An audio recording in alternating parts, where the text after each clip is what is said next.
लगाती हुई उसके कमरे में जाती है। सुरभि सुरभि, क्या हुआ? अभी तक सो रही हो तुम? क्या हो गया? माँ जी, मुझे बहुत तेज बुखार आ रहा है। अच्छा। ठीक है, रीति को बुलाती हूँ। माँ जी, मुझे बुखार आ रहा है और आप हंस रही हैं। अरे नहीं बहू, मैं कहाँ हंस रही हूँ। वो तो मेरी हंसी रोक ही नहीं रही है। माँ जी, जब आपकी तबीयत खराब होती है तो मैं आपका कितना ख्याल रखती हूँ और आप मुझ पर हंस रही हो। चली जाओ आप यहाँ से। बहू सुन तो सही। नहीं माँ जी, आप जाओ यहाँ से। अब तो आपके बेटे ही आपसे बात करेंगे और मैं पापा जी को भी बताऊंगी कि आजकल आप क्या कर रही हैं। जब ऋतिक घर आया तो सुरभि ने उससे सारी बात बताई। मुझे तुम्हारी बात पर विश्वास नहीं हो रहा। माँ तो तुमसे बहुत प्यार करती है, फिर वो तुम्हारा और तुम्हारे घर वालों का मजाक क्यों उड़ाएंगी? खैर अभी छोड़ो इस बात को, अभी तो तुम मेरे साथ चलो, तुम्हारी दवाई ले आते हैं। कुछ दिन में सुरभि ठीक हो गई।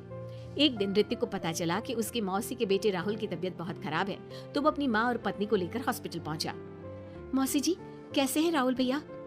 बेटी, इतने दिन हो गए मेरे राहुल को बीमार हुए, लेकिन उसकी तबीयत में कोई सुधार नहीं आ रहा। अरे छोटी, हुआ क्या है राहुल बेटे को? कुछ बता तो सही। माँ, आप हंस क्यों रही हो? कहाँ हंस रही हो बेटा? मैं तो अपनी बहन के बेटे के लिए परेशान हूँ।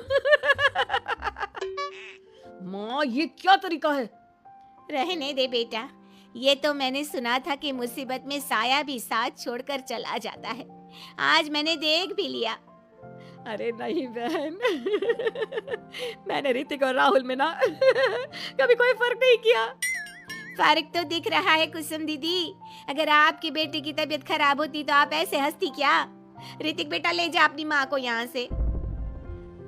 ऋतिक बहुत गुस्से में अपनी माँ से बात करने लगा, लेकिन कुसुम तो सिर्फ हंसे ही जा रही थी।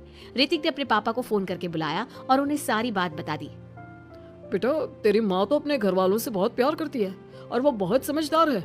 वो ऐसी हरकत कभी नहीं कर सकती। जरूर कोई ना कोई बात है। कल मैं उसे डॉक्टर के पास ले जाऊंगा। शाम को खाना खाने के बाद सुरभि कुसुम को दवाई देने के लिए गई तो उसने देखा कि दवाई की वो बोतल तो बिल्कुल खाली थी, जो सुरेश गलती से ले आया था। सुरभि ने वो बोतल सबको दिखाई। अरे, ये दवाई तो गलती से आ गई थी और मुझे तो पता भी नहीं कि ये किस मर्ज की दवाई है। कुसुम, क्या तुमने ये दवाई पी थी? हाँ जी, एक दिन जब बहू काम में लगी थी ना, तो मैंने ये दवाई पी कर देखी थी। मुझे दवाई बहुत स्वादिष्ट लगी तो मैंने सारी पी ली। माँ, आपको दवाई स्वादिष्ट लगी? अरे आप भी बच्चों जैसी बात करती हो। ऐसे कोई भी दवाई नहीं पीनी चाहिए, इससे कोई बड़ा नुकसान भी हो सकता है। मैं अभी डॉक्टर से पूछ कर आता हूँ। ऋतिक डॉक्टर के पास गया और कुछ देर में वापस घर आकर सबको बताया।